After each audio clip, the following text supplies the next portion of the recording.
Hi everyone! Welcome back po tayo sa ating YouTube channel. Ito po ang inyong lingkod, Alminda Mix Vlog. Bumabati ng mapagpalang araw mga kabisnes, mga kapapi, no? Mga kalingap, mga kabonjin natin dyan. Kumusta na?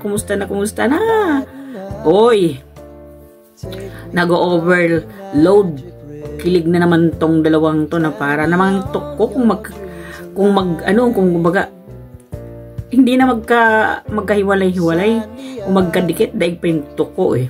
So, eto, nagbibigay tayo sa ating reaction dito. Bakit nga ba biglang nagtampururot? Ito ang ating Jinky, ang prinsesa ng buhay ni Kuya Bong.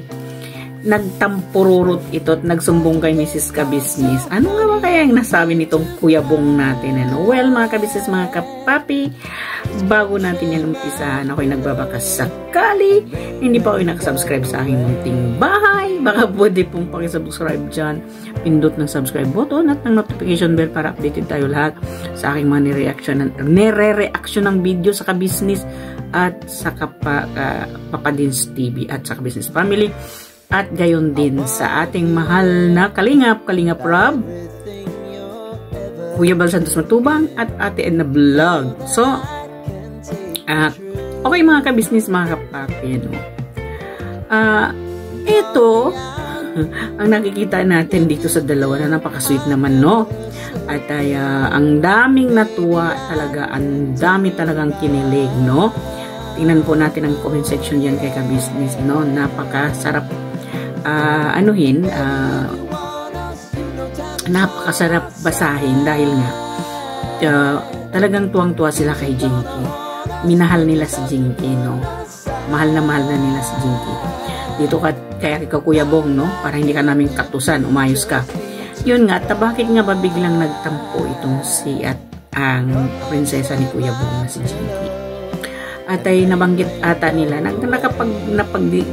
nagdiskusyon tong dalawa na ito tungkol dito sa ex, no? Dahil napanood ata nila itong ni live ni ex dahil nga nababanggit niya kasi si Jinky dito, no?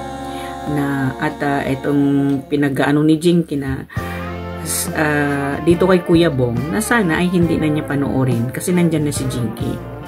Iwasan niya yung panoorin niya si ex niya, no? Kasi ito yung pag-umpisa ng kanilang pagmi-misunderstanding dahil nga sa ganyan.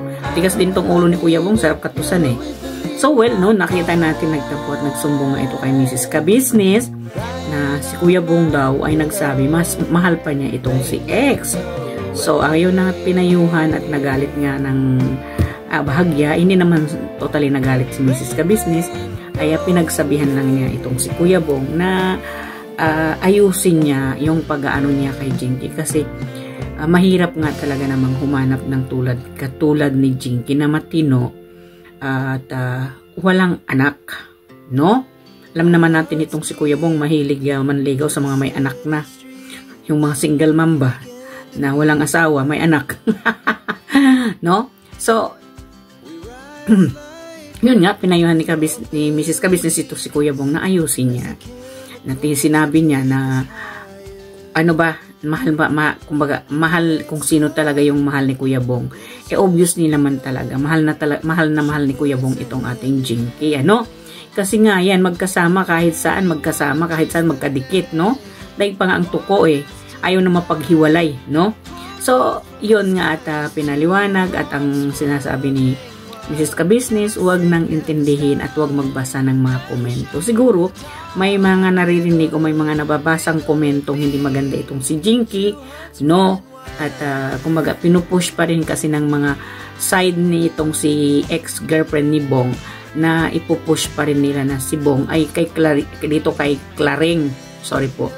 Pinupush kasi ng mga viewers nila na naging basher ni Kabisnes na itong si Kuya Bong ay nararapat doon kay ex, no? Hindi nararapat dito kay Jinky.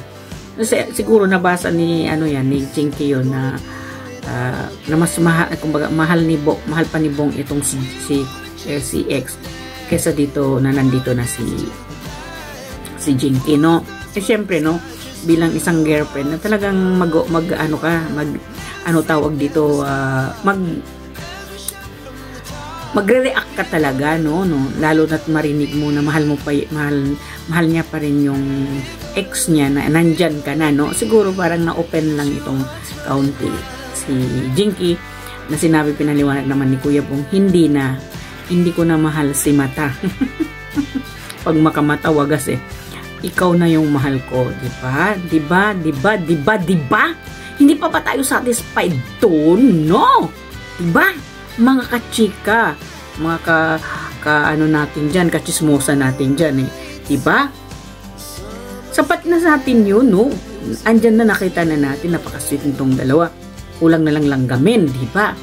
At yun nga, pinayuhan at nagpatawad naman itong si Jinky. Alam naman natin itong dalawang ito. Siyempre, si Jinky, tayo kasi mga babae, matampuhin tayo sa isang maliit na bagay lang, lalo na't mayroon nakaraan yung ating boyfriend. Natural, hindi natin maiiwasan na hindi tayo magalit o magselos, no? Parang nagalit itong si Jinky dito eh, nung nabanggit tungkol doon sa mga ex ni Kuya Bong. Pero nakita rin naman natin ang sweet nila talaga, no?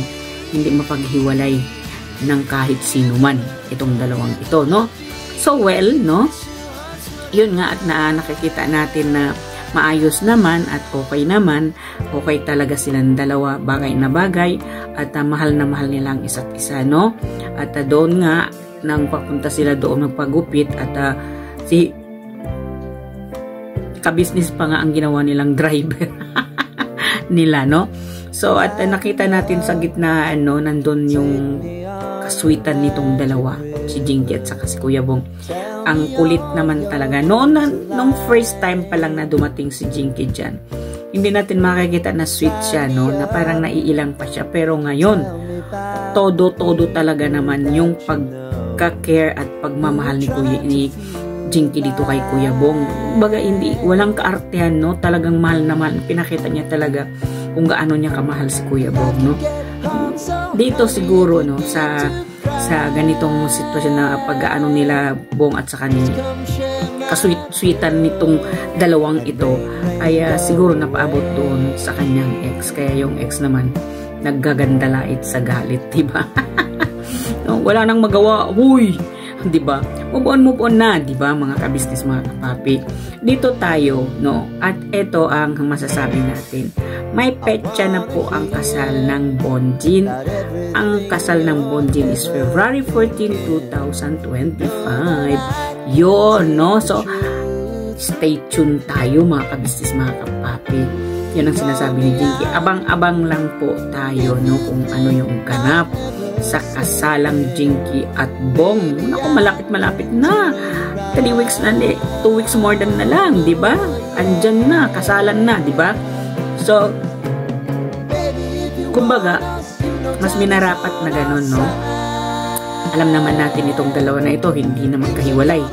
Magkadikit na lalo na yung ngayon, lalong parang nagiging close talaga yung pagkadikitan nilang dalawa, no?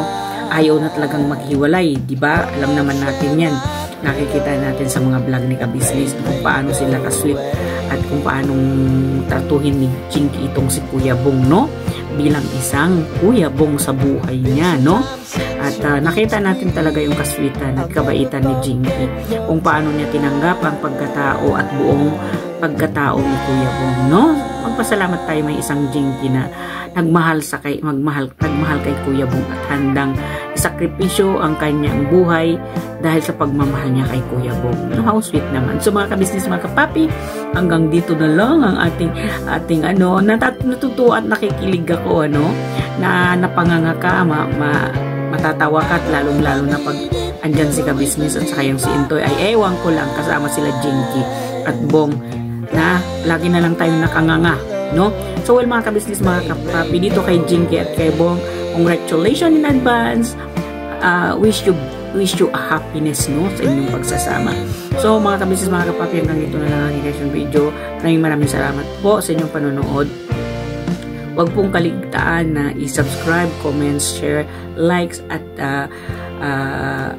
i-subscribe ang aking munting bahay at ang aking mga reaction video, i-likes po natin. Ano? At maraming salamat po sa inyong lahat. Ako'y taus-puso nagpapasalamat sa suporta po ninyo sa akin, no? Bilang isang reactor ng Ka-Business. So, bago po natin pagtapos ang ating reaction video, ako'y nagsishoutout lang po na sana po ay suportahan natin ang Ka-Business Official, Papa Dins TV at Ka-Business Family at ang mga kalingap po, si Kalingap Rab, Kuya Bal Santos Matubang, Mate Edna Vlog at Jack Tapia Matubang po. At ang aking mga kasamahang reactor sa Ka-Business at reactor sa Karepa. Maraming salamat po, hanggang sa muli. Magkikita-kita po tayo. Love lang po tayo mga Ka-Business, mga kapapi. No? I love you all po hanggang sa susunod na aking reaction video. Bye-bye po. See you again.